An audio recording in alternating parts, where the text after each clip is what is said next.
TDP MLC Deepak రెడ్డిని చంచలగూడ జైలుకు తరలించారు. భూ ఆక్రమణ కేసుల్లో దీపక్ రెడ్డి ఆరోపణలు ఎదుర్కొంటున్నారు. న్యాయవాది శైలేంద్ర సక్సేనాతో సాయంతో భూమిని ఆక్రమించారని ఆయన ఆరోపణలు ఎదుర్కొంటున్నారు. బంజారాహిల్స్లో 165 కోట్ల విలువైన భూమిని కబ్జా చేసేందుకు యత్నించారన్న ఆరోపణలున్నాయి.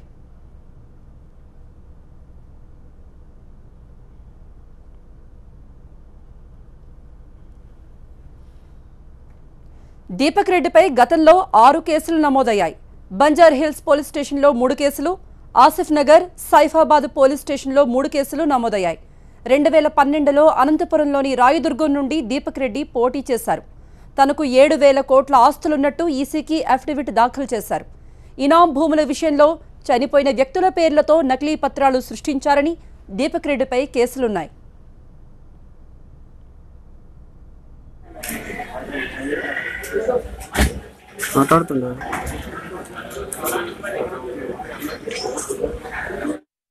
అయితే తనకు ఈ కేసుతో సంబంధం లేదంటున్నారు దీపక్ రెడ్డి. తనను కుట్రపూరితంగా ఈ కేసులో ఇరికించారని చెబుతున్నాడు. తన సంతకాన్ని ఫోర్జరీ చేశారని, తన ఫింగర్ ప్రింట్స్ను ఫోరెన్సిక్ ల్యాబ్కు పంపాలని డిమాండ్ చేస్తున్నాడు దీపక్ రెడ్డి. కేసు బుక్ అయింది. క్లియర్ గా ఎవరెవరు అక్యూజ్డ్ ఉన్నారో దీపక్ రెడ్డికి సంబంధం లేదు అనిన తర్వాత కూడా ఈ కేసు బుక్ అయింది. నా సిగ్నేచర్ అనేది కూడా ఎక్కడ లేదు. ఇప్పుడు ఫోరెన్సిక్ కి పంపిస్తే తెలిసిపోద్ది ఇమీడియట్ గా నా సిగ్నేచరో కాదు అని చెప్పి. అది కూడా చెక్ చేయకుండా ఏదో ఒక కోణంలో ఈ కేసు బుక్ అవడం జరిగింది. త్వరలో ఈ నిజాలనే నేను బయట పెట్టబోతున్నాను. నా సిగ్నేచర్ కాదు, ఫోరెన్సిక్ డిపార్ట్మెంట్ కూడా పంపించలేదు చెకింగ్ కూడా. నేను నిజాలు తెలుపుతాను. దీంతో ఉండే రాజకీయ కోణాలు, దీని వెనకాల ఉండే దొంగల గురించి మేము తెలుపుతాను. దీపక్ రెడ్డి 100 ఎకరాల భూములు కబ్జా చేసేందుకు ప్రయత్నించారని సిసిఎస్ అడిషనల్ డీసీపీ జోగయ్య తెలిపారు. నకిలీ పత్రాలతో కోర్టులో కేసులు వేశారని చెబుతున్నారు.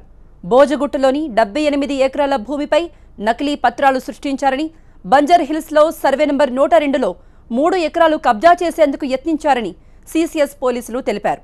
షేక్పేటలో సర్వే నంబర్ 102లో 12 ఎకరాలను కబ్జా చేశారని, దీనిపై అన్ని పత్రాలను పరిశీలిస్తే నకిలీవేనని తేలిందని అంటున్నారు. ఈ కేసులో సమగ్ర విచారణ జరిపాక ఇందులో ఎంతమంది ఉన్నారనేది తెలుస్తుందంటున్నారు డీసీపీ.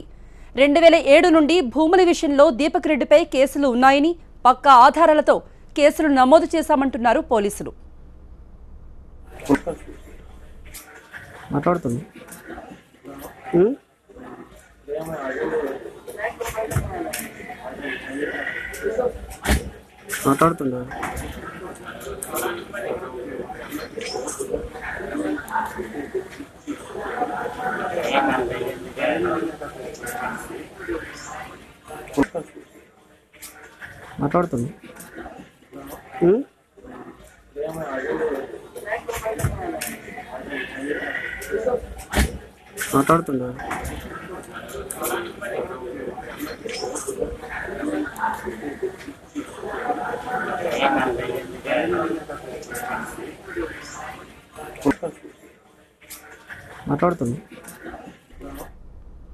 దీపక్ రెడ్డి భూములు కబ్జా చేశారంటూ ఇంకా అనేక విషయాలు వెలుగులోకి వస్తున్నాయి. ప్రభుత్వ భూములతో పాటు ప్రైవేట్ భూములను కూడా కబ్జా చేసేందుకు ప్రయత్నించాడు దీపక్ రెడ్డి అంటూ అనేక ఆరోపణలు వెల్లువెత్తుతున్నాయి. షేక్పేటలో దీపక్ రెడ్డి అండ్ గ్యాంగ్ భూ కబ్జాకు పాల్పడ్డారంటున్నారు ఎంఆర్ఓ రాములతో మా ప్రతినిధి గణేష్ ఫేస్ టు ఫేస్ ఒకసారి చూద్దాం. ఆంధ్రప్రదేశ్ తెలుగుదేశం పార్టీ ఎమ్మెల్సీ దీపక్ రెడ్డి భూ కబ్జాలు ఇప్పుడు ప్రకంపనలు రేపుతున్నాయి రాష్ట్ర వ్యాప్తంగా. మరోవైపు తెలంగాణలో అరెస్టులు కూడా జరిగాయి. ఇందుకు సంబంధించిన బంజారాహిల్స్లో పెద్ద ఎత్తున భూమి ఆక్రమణకు గురైంది. మరోవైపు కబ్జాల పేరుతో స్వాధీనం చేసుకున్నారనే ఆరోపణల నేపథ్యంలో ఇప్పుడు తహసీల్దార్ షేక్పేట తహసీల్దార్ రాములు మన ముందున్నారు. రాములు గారు చెప్పండి, మన ఏరియాకి సంబంధించి ఎన్ని భూములు ఉన్నాయి, అసలు ఎన్ని ఏరియాల్లో ఉన్నాయి ఈ ఆక్రమణకు సంబంధించి లేకపోతే కబ్జాలకు సంబంధించి? మన ఏరియాలో గవర్నమెంట్ ల్యాండ్ సంబంధించి ఒకటి ఉందండి. అది సర్వే నెంబర్ 102/1 హకీంపేట్ విలేజ్. మొత్తం దాంట్లో 274 ఎకరాల్లో గవర్నమెంట్ ల్యాండ్ ఉంది, గవర్నమెంట్ పోరంబోక్ ల్యాండ్. వివిధ వర్గాల వారికి అసైన్మెంట్ చేయడం జరిగింది. ఇతను బాలయ్య అనే వ్యక్తి నుంచి కొన్నట్లుగా ఒక దొంగ పత్రాన్ని సృష్టించి దాన్ని రిజిస్ట్రేషన్ చేయించారు. అసలు బాలయ్య అనే వ్యక్తికి మన గవర్నమెంట్ ఎప్పుడు కూడా అసైన్మెంట్ చేయలేదు. కానీ అసైన్మెంట్ చేసినట్లుగా ఈ గాయం మాధవ్ రెడ్డి అండ్ అదర్స్ పత్రాలను సృష్టించి దాన్ని రిజిస్ట్రేషన్ చేయించి దాని ద్వారా గవర్నమెంట్ మీదనే ఒక హైకోర్టులో ఒక WPA ఫైల్ చేశారు 8860/2014.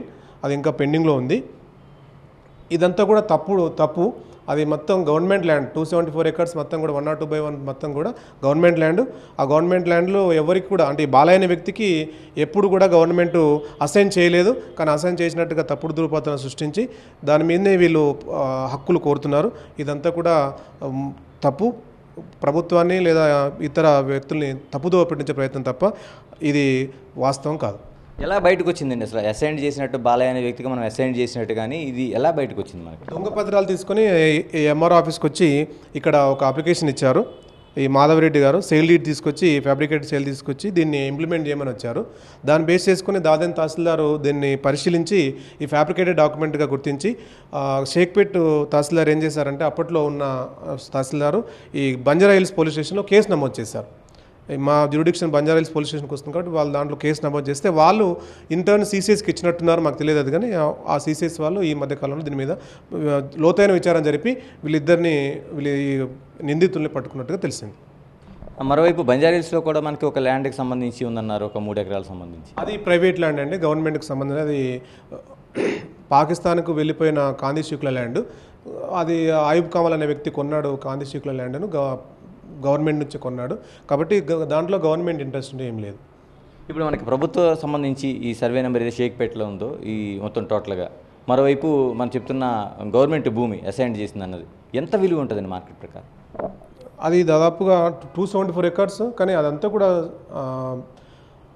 అనేక రకాల వ్యక్తులకు అసైన్ చేయడం జరిగింది. కాబట్టి దాన్ని ఇప్పుడు విలువ చెప్పలేము మనం.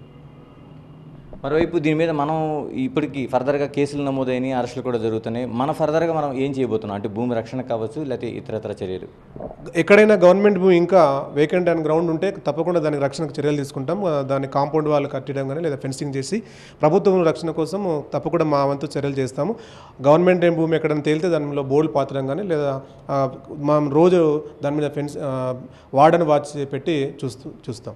మరోవైపు బాలయ్య కూతురు కూడా కేసు నమోదు చేసింది అంటున్నారు CCSలో. ఏ విధంగా నమోదైంది? బాలయ్య అనే వ్యక్తి కూతురు D. రాజేశ్వరి అనే వ్యక్తి, ఆమె మహిళ CCS పోలీసులకు ఒక కంప్లైంట్ ఇచ్చింది. ఈ శైలేష్ సక్సేనా మరియు ఇంకొక 2 వ్యక్తులు మా తండ్రికి కేటాయించిన భూమిని వాళ్ళు దొంగతనంగా రిజిస్ట్రేషన్ చేసుకున్నారు. కాబట్టి ఆ భూమిని మాకు ఇప్పించండి అని ఒక కంప్లైంట్ చేస్తారు. దాన్ని బేస్ చేసుకొని CCS పోలీసులు మా దగ్గర ఒక లెటర్ పెట్టారు. నిజంగా ఈ ల్యాండ్ ఎవరికి అసైన్మెంట్ చేశారని చెప్పారు. మేము పంపించిన ప్రత్యుత్తరంలో ఇది గవర్నమెంట్ ల్యాండ్ 102/1 మొత్తం గవర్నమెంట్ ల్యాండ్, దాంట్లో బాలయ్య అనే వ్యక్తికి ఎప్పుడు కూడా అసైన్మెంట్ చేయలేదు అని లెటర్ పంపించాము. దాని బేస్ చేసుకుని వాళ్ళు తమ తదుపరి చర్యలు తీసుకున్నారు. ఇలా మనకి మార్కెట్ రేట్ కాకపోయినా ప్రభుత్వ పరంగా ఒక రేట్ అనేది ఉంటుంది మనకి. ఇంత చాలా పెద్ద నడిమధ్యలో ఉన్న భూమి ఇది ఎలా ఉంది మనకి? అంటే హౌస్ నెంబర్ బట్టి ఏరియాను బట్టి రిజిస్ట్రేషన్ వాల్యూ మారుతుంది. కొన్ని చోట్ల 17,000 ఉంది, కొన్ని చోట్ల 25,000 ఉంది మార్కెట్ రిజిస్ట్రేషన్ కార్డ్ వాల్యూ. కాబట్టి మొత్తం 102 acres ఒకటే వాల్యూ మనం చెప్పలేము. సరే, ఇప్పుడు ఇంకా మిగతావి ఏమైనా ఉండేది ఒక జరుగుతుంది? ఎందుకంటే 1-2 ఇప్పుడు బయటకు వచ్చినాయి మీ ఏరియాలోనే. మిగతా ఏదైనా మనం ఇవి ఉన్నాయని ఒక ఐడెంటిఫికేషన్ కానీ ఒక సర్వే కానీ చేయబోతున్నాం. ఇప్పుడు మేము ఇంతకుముందు ఉన్న తహసీల్దార్ గారే చాలా బాగా పనిచేశారు. ఆమె ఆధ్వర్యంలో ఎక్కడెక్కడ గవర్నమెంట్ ల్యాండ్ అవన్నీ కూడా ఐడెంటిఫై చేసి బోర్డులు పాత్రం కూడా జరిగింది. కాబట్టి ఇంకా ఏమైనా మిగిలిపోయి ఉంటే కూడా, సాధ్యమంతరకు ఎక్కడ లేవు, ఇంకా మిగిలిపోయి ఉంటే కూడా మేము మొత్తం మా ఫీల్డ్ స్టాఫ్ని రోజు పంపిస్తున్నాం. మార్నింగ్ అదే పని చేస్తున్నాము. ఎక్కడన్నా గవర్నమెంట్ ల్యాండ్ ఇంకా కనిపిస్తే ఎక్సెస్ ల్యాండ్ ఏమైనా ఉంటే దాంట్లో బోర్డులు పాతే ప్రయత్నం చేస్తున్నాం. అంటే ఇప్పటికే గవర్నమెంట్ దీనిపైన యాక్షన్ స్టార్ట్ చేసింది. ఇప్పుడు టోటల్గా చేసింది. కాబట్టి ఇప్పుడు ఈ కేసుకు సంబంధించి అసైన్డ్ భూమికి సంబంధించి మీరు ఫర్దర్గా ఎటువంటి ఫైల్ అందించబోతున్నారు? మేము ఆల్రెడీ కేసు ఫైల్ చేస్తాం కాబట్టి తదుపరి చర్యలు పోలీస్ డిపార్ట్మెంట్ వాళ్ళు తీసుకుంటాం.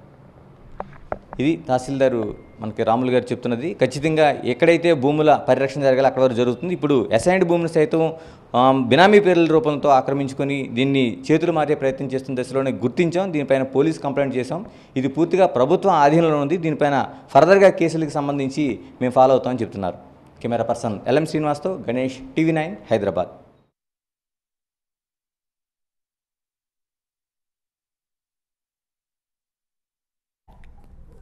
తన కన్నుపడిన భూమిని కబ్జా చేసేందుకు దీపక్ రెడ్డి ప్రయత్నించాడు. చిన్నపాటి స్థలాలతో పాటు ఎకరాల భూములను కాజేసేందుకు నకిలీ పత్రాలు, నకిలీ వ్యక్తులను కూడా సృష్టించాడు దీపక్ రెడ్డి. భోజగుట్టలో అక్కడ నివసిస్తున్న ప్రజల్ని కూడా బెదిరించాడు. అక్కడ ఉన్న భూములన్నీ కూడా తనవేనంటూ నకిలీ పత్రాలు కూడా చూపించాడు. భోజగుట్ట, బంజర్హిల్స్, షేక్పేట్ ఇలా అనేక ప్రాంతాలలో అనేక భూములను కబ్జా చేసేందుకు ప్రయత్నించాడు. ప్రభుత్వ భూములతో పాటు ప్రైవేటు భూములను కూడా తన పరం చేసుకునేందుకు తీవ్ర ప్రయత్నాలు చేశాడు దీపక్ రెడ్డి. సరైన ఆధారాలతో పోలీసులు అరెస్ట్ చేశారు. ప్రస్తుతం దీపక్ రెడ్డి చంచల్గూడ జైలులో ఉన్నాడు. తనపై వచ్చిన ఆరోపణలన్నీ అవాస్తవాలంటున్నాడు. ఇది రాజకీయ కుట్ర, నిరూపించుకుంటాను అంటున్నాడు దీపక్ రెడ్డి. దీపక్ రెడ్డిని పోలీసులు అరెస్ట్ చేయడంతో ఆసిఫ్ నగర్లోని భోజగుట్టలో స్థానికులు సంబరాలు చేసుకుంటున్నారు. స్వీట్లు పంచుకొని టపాసులు కాల్చి సంబరాలు చేసుకున్నారు.